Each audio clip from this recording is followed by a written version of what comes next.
Now in the course, we're going to shift our attention to the geographies that politics makes and the politics that geography makes. In other words, political geography. In this video, I just want to briefly examine what this means, political geography. Politics is often and mistakenly equated with government. Of course, government is related to politics, but politics is so much more. There's politics in the home, for example, between husbands and wives and other domestic partners. There's politics in the home between parents and children. There's politics in the workplace. In all of these situations between, when you're talking employees and supervisors, workers and owners, parents and children, government's not directly involved, and yet there's politics. So that begs the question, what does the word politics mean? In essence, politics is about power, and power is about having the capacity to achieve your goals in a social context. If you want things to be a certain way in whatever context you're in, the home, the workplace, the neighborhood, the city, the country, you're going to inevitably encounter resistance. Everybody's in different positions, they have different situations, they have different goals, they have different desires. Inevitably you're going to encounter resistance and there will be some conflict of some kind. Someone is going to contest what you're doing or you're wanting to do. So you're going to have to negotiate, you're going to struggle, you're going to have to compromise, form alliances, and maybe even fight physically, but also I just mean in a very active way. You're going to have to advocate and struggle for what you want. This is politics, social power, and social power in all of these activities, in resisting, negotiating, compromising, contesting, and so on. And what about government? Well, humans basically invented government to manage these kinds of situations. In other words, government was invented to organize politics. But government isn't everywhere, and not all politics is organized by government. This is why in the chapter you're going to read for this part of the course, the authors distinguish between government and governance. You have some sense of what government means. You probably have some sense of what governance means. But what specifically governance refers to are the rules, laws, norms, and other ways in which society is regulated, including the ways in which rules, norms, and laws are enforced, sometimes by police and by other mechanisms as well, often various forms of shaming and abnormalizing people who don't behave like they're expected to do or go outside of different codes that have been established by tradition or law or whatever. All of these things, rules, norms, laws, and mechanisms of enforcement are ways in which society is regulated. To say that society is regulated is just to say that social processes are being steered or pushed or directed in this way or that by these rules and norms, laws, and mechanisms of enforcement. And that is to say, society is regulated by power in these forms. Think about who has the power to set rules, to change rules, and to enforce rules. And you'll usually find out who has power in society.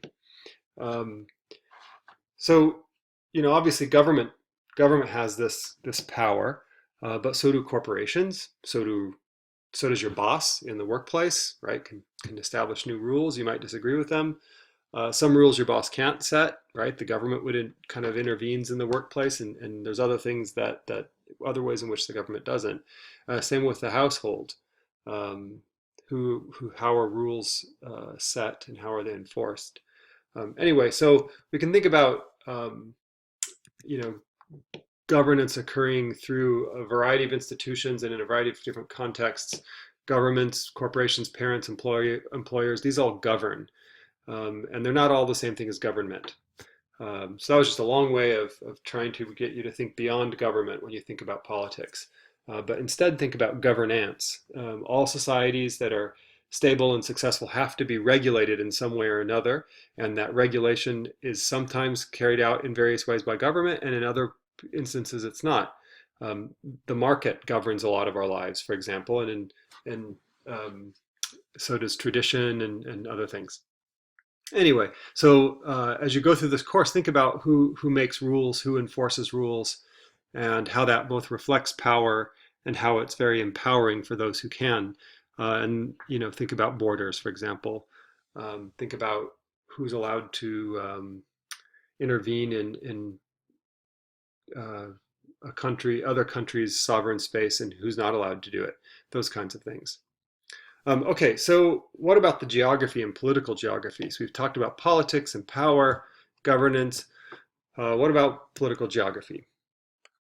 Well, as you know, geography is about space and place. Um, so political geography refers to all those ways in which space and place figure into politics, how they produce politics and how they reflect politics. As your textbook points out, political geography is about how power and space interact. Particularly, the authors of the textbook refer to a particular kind of space called territory, which you should read about. Look at the definition. Interestingly, I'll just kind of end this video by thinking about this intersection of space and power by referring you to the words of a British geographer called Doreen Massey. Doreen Massey was one of the most well-known geographers of the 20th century, one of the most productive, and one of the most kind of philosophical thinkers. And Massey basically argued that politics itself derives from geography, or as she put it, and these are quotes from her book, which was titled For Space. In the book, she says, geography forces politics upon us. What does she mean by that? And then she writes, that we are always simultaneously with others. In other words, we are always somewhere in a place with other people. This poses the question of our living together. And this question is the central question of the political. So in other words, politics is about how we're going to negotiate our living together, right? We're all on the planet, we're all in a neighborhood, we're all in a household, we're all in a workplace, we're all in a city, and we're all living together. How are we going to negotiate and deal with living together? And in another part of the book, she more or less says the same thing, and I love this word she invents in order to do this. This all thrown togetherness gives rise to social tensions, conflicts, and the need to negotiate and figure out how to live together. This is politics. So this is how geography forces politics upon us, because geography is about space and place. It's about simultaneity in space, right? We're all here at the same time. And so we need to figure out how to sort out our differences, in other words. And in doing so, you're going to see different power differentials, different capacities emerge. So think about, in this section of the course, the way that space both reflects and it reflects power. So the way that space is organized reflects somebody's capacity to create space in that particular way. And also think about the way in which space and the way space is created, boundaries and so on, and what is where. Think about not just how that reflects power, but think about how it is both empowering and disempowering. When you draw a border and you tell people they can't cross it, and they believe you, that can be very empowering for you, and it can be very disempowering for others. Anyway, so there's a lot of things we can think about over the next week. So this section of a course will basically be an introduction to political geography, a bit of a survey of the different major kind of subfields within political geography. And along the way, we'll learn about some of the political geographies that are making up our world, why they matter, and how they're changing.